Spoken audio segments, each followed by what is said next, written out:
বৃষ্টির দিনে সকাল থেকে দুপুর পর্যন্ত বাপের বাড়িতে কিভাবে কাটলো সবটা তোমাদের সঙ্গে শেয়ার করে নিলাম। রাধে রাধে বন্ধুরা, তোমরা সবাই কেমন আছো? আশা করছি তোমরা সবাই খুব ভালো আছো। আমরাও কিন্তু ভীষণ ভালো আছি। তো আজ হচ্ছে বুধবার, তোমাদের সবাইকে সাথে নিয়ে আজকের ব্লগটা স্টার্ট করছি। সাথে থেকো, আশা করছি আজকের ব্লগটাও তোমাদের খুব ভালো লাগবে। তো সকাল থেকেই দেখো মায়ের এই চা করা দিয়েই ব্লগটা স্টার্ট করে দিলাম। তো সকাল সকাল উঠে পড়েছি, আর ছেলে তো সকাল 6টায় উঠে পড়ে, ছেলের সাথে আমিও উঠে পড়েছি আর কি। তো তারপর দেখো মা না আর চা করে নিয়েছে, চা করে গ্লাসে ছেঁকেও দিয়েছে। তো কি বলো তো, তোমরা তো সবাই জানো যে সকালে আমি র চা খাই আর কি। তো এই র চা আর মিনি টোস্ট মা সার্ভ করে দিয়েছে। তো এখন আমরা সকালবেলায় তিনজনে চা খেয়ে নিলাম। তো তারপর দেখো মায়ের এখানে পূজাও করা হয়ে গেছে। আর এই তো আজকে তো সকাল থেকে এক নাগাড়ে বৃষ্টি হচ্ছে। তো সকাল সকাল কি বলো তো, স্নান করে নিয়েছি। তো স্নান করে না আবার ব্লগটা স্টার্ট করেছি। তো সকালবেলায় স্নান করে নিয়ে, সকালবেলায় বলতে খুব সকাল নয়, তো তখন 9টার মতো বাজবে। তো তারপর না স্নান করে নিয়ে দেখো ঠাকুর ঘরে ধূপ জ্বালিয়ে নিয়েছি, দিয়ে ঠাকুর প্রণামটা আর কি সেরে নেব। আর এদিকে তো মা পূজা করে নিয়ে না, মানে আজকে তো জলখাবারে মা বানাবে হচ্ছে চপ বানাবে বললো। তো সেই জন্য মা ওদিকে জোগাড় করছে, তো আমি এদিকে ঠাকুর প্রণামটা সেরে নিয়ে তুলসীতলায় জল দিয়ে নিচ্ছি। আর কি বলো তো, কালকে রাতের দিকে না ছেলে দেখতেই পাচ্ছ পাশে চাদরটা মেলা আছে, তো কালকে রাতে না পটি করে ফেলেছিল। তো একে তো এই বৃষ্টি হচ্ছে, কিছু শুকাচ্ছে না। তো তারপরে ছেলের আর আমার বোনের মেয়ে মানে বোনঝির, তো দুজনের হিসি আর পটি, তো যা হোক করে আর কি কাটানো হচ্ছে।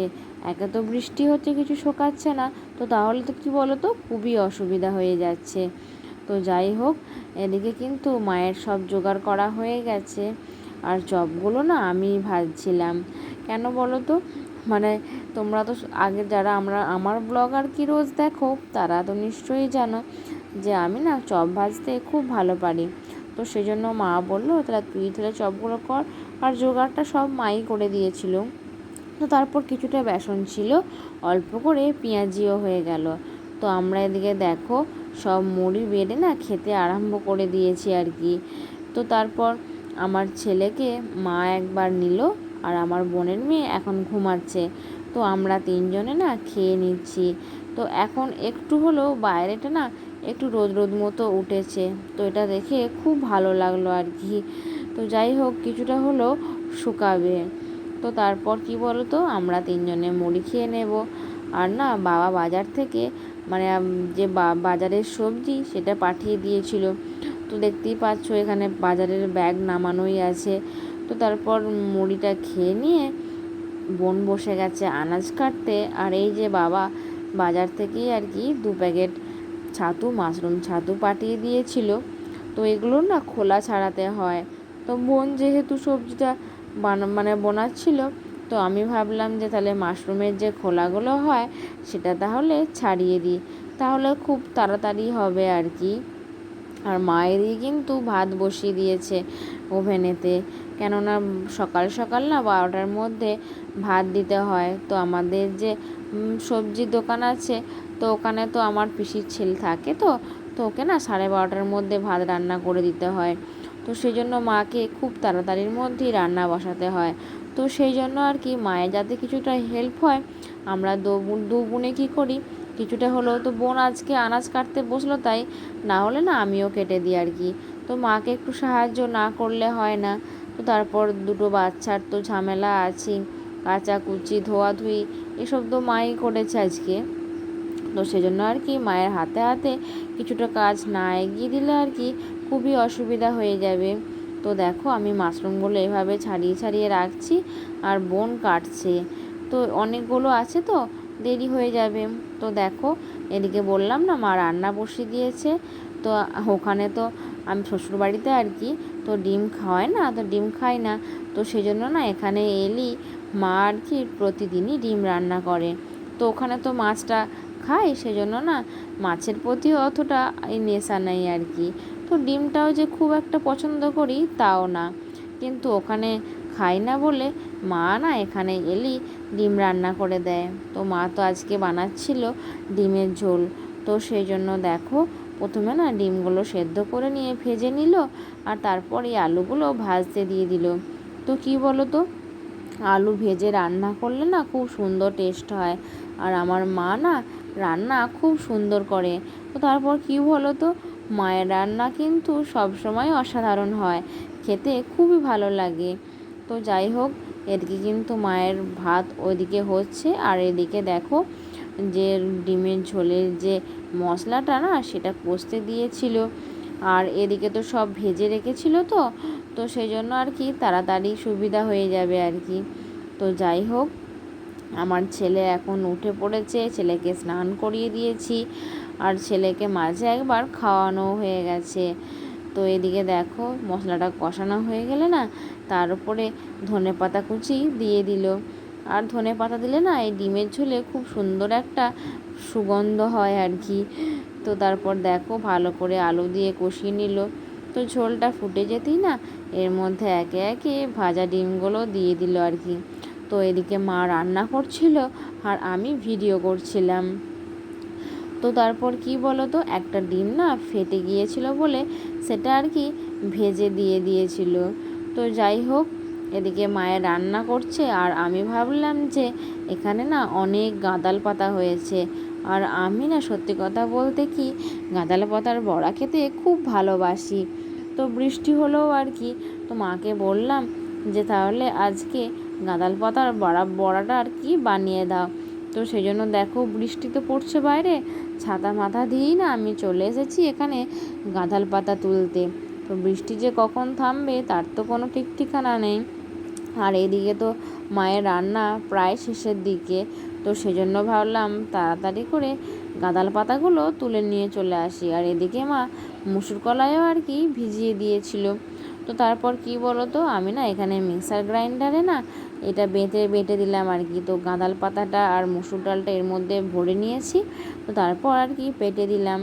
তো কুটে বেটে দিলে না রান্না করতে খুব সুবিধা হয়, মানে আর কি তাড়াতাড়ি হয় আর কি। তো বললাম না যে মায়ের সকালের দিকে একটু তাড়াতাড়ি থাকে। তো দেখো এদিকে মা না ছাতুর ঝালটাও বসিয়ে দিয়েছিল। আর এই মাশরুম ছাতুর ঝাল খেতে আমার খুব ভালো লাগে। আর কি বলো তো, যখনই বাপের বাড়ি আসে না মা চেষ্টা করে মানে আমি বা বোন যেগুলো খেতে ভালোবাসি সেগুলো রান্না করতে। তো শ্বশুর বাড়িতে যতই ভালো খাবার খাই, কিন্তু মায়েদের মন হয় যে মেয়েরা এলে একটু যেগুলো খেতে ভালোবাসে সেগুলো বানিয়ে খাওয়ানো আর কি। তো আমরা তো এখন মা হয়েছি, এখন সেটা বুঝি আর কি। তো আগে সেটা অতটা বুঝতাম না। তো যাই হোক দেখো, আমি এখন আমার বোনের মেয়েকে মানে আমার বোনঝিকে কোলে নিয়ে একটু ঘুরু ঘুরু করছি। আর কি বলো তো, বাইরে তো সবসময় বৃষ্টি হচ্ছে, এই বাচ্চারা একবারও বাইরে বেরোতে পায়নি। তো ওদেরও না খুব কষ্ট। তো বাচ্চারা দেখবে একবার সকালে বিকালে অন্তত ওদের বাইরে যাওয়া চাই। তো ওদেরও খুব অসুবিধা হচ্ছে। তো যাই হোক দেখো, আমার আর আমার বোনের মধ্যে একটা চ্যালেঞ্জ হয়েছে আর কি। তো বোন বলেছে যে ও আমার ছেলেকে খাওয়াবে আর আমি ওর মেয়েকে খাওয়াবো। তো যাই হোক দেখো বন্ধুরা, চ্যালেঞ্জে দু বোনের মধ্যে কে যে জিতবে জানি না। তো আমি তো এদিকে বোনের মেয়েকে খাওয়াতে খাওয়াতে নাজেহাল। তো সে তো এখন চলতে পেরেছে, তো সে দেখো হেঁটে হেঁটে চারিদিক ঘুরে বেড়াচ্ছে, আর আমাকে এই এক চামচ খাবার নিয়ে ওর পিছন পিছন ঘুরে বেড়াতে হচ্ছে।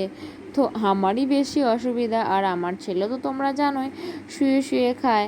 তো আমার বোনের কিন্তু কোনো অসুবিধা হয়নি।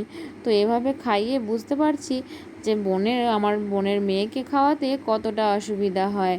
তো ও তো এক জায়গাতে একটুও স্থিতি নেই, তো একবার বাইরে যাচ্ছে তো একবার ভিতরে আসছে। তো তারপর কি বলো তো, যাওয়া আসা তো দূরের ও টপ করে মানে তাড়াতাড়ি খেতেও চাইছে না। তো যা হোক করে ওকে খাওয়াতে হচ্ছে আর কি। তো আমার তো মনে হচ্ছে এই চ্যালেঞ্জে আমার বোনই জিতবে আর কি, আর হয়েছিলও তাই। তো আমি না আমার বোনের মেয়েকে সবটা খাওয়াতেও পারিনি, তারপর শেষটা ওকেই খাওয়াতে হয়েছিল। আর দেখছো আমার এই অবস্থা দেখে আমার বোন কিন্তু এদিকে হাসাহাসি করছে, কেননা ও তো নিজে মানে যখনই খাওয়ার জানে যে ওর মেয়ে কেমনভাবে খায়। তো দেখো একবার বাইরে যাচ্ছে আর ওর সঙ্গে সঙ্গে আমাকেও যেতে হচ্ছে। তো এভাবে না আমি প্রায় নাজেহাল হয়ে গিয়েছিলাম। তো এদিকে কি বলো তো, এভাবে খাওয়ানো না খুবই অসুবিধা। আর আমরা জানি না যে আমার ছেলে যখন চলতে পারবে তখন ও এরকম করবে কি না। তো এখন তো দুপুরে ওরা দুজনে না খিচুড়ি খাচ্ছিল। তো ওদের যেহেতু আগের ভিডিও তোমাদের বলেছি যে বয়সের ডিফারেন্স খুব একটা নয়, তো সেই জন্য না আমার ছেলে আর বোনঝি যেটাই খায় সেটা একরকমই খায় আর কি। তো দুজনের খাবার না একসঙ্গেই বানিয়ে নিই। তো সেজন্য আমাদের দুজনের সুবিধাও হয় আর কি। তার দেখো ফ্লাক্সের মধ্যে ঠান্ডা জল রেখে দিয়েছি, তো খাওয়ানো হয়ে গেলে জলটাও খাইয়ে দেব। তো আমার ছেলের এদিকে কিন্তু প্রায় খাওয়া শেষ, কিন্তু আমার এখনও অনেকটাই বাকি। তো তোমরা দেখতেই পাচ্ছ আমার বোনঝি না একদম খেতে চাইছে না। আর ওর বরাবরই না এই খাওয়ার খুব অসুবিধা, মানে ছোট থেকেই ও একদম খেতে চায় না। তো আমার ছেলের মতো বয়সে ও যখন খেত খুব কান্না করতো, আর এখন দেখতেই পাচ্ছ এরকম করে ছুটে ছুটে ওকে খাওয়াতে হয়। তারপর ও না একদম ঘুমাতে চায় না, দুপুরে কি রাতে সময় এই একই অবস্থা হয় ওর। তো যাই হোক, চ্যালেঞ্জে তো আমি হেরে গেলাম।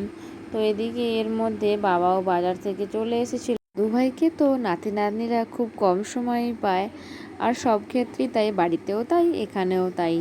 তো যাই হোক আর কি, তো দুপুরবেলায় আমি আমার ছেলেকে ঘুম পাড়িয়ে দিয়েছি, দিয়ে আমরা বসে পড়েছি। আর বাবাকে বলেছিলাম যে এরকম পাতা আনবে, তো সবাই না ফিস্ট করার মতো খাবো, তো তাহলে খুব ভালো লাগবে। তারপর আমরা যথারীতি দুপুরের খাবার শেষ করে ফেললাম। তো বন্ধুরা, আজকের ব্লগটা এখানেই শেষ করছি, আবার দেখা হবে নেক্সট ব্লগে। রাধে রাধে।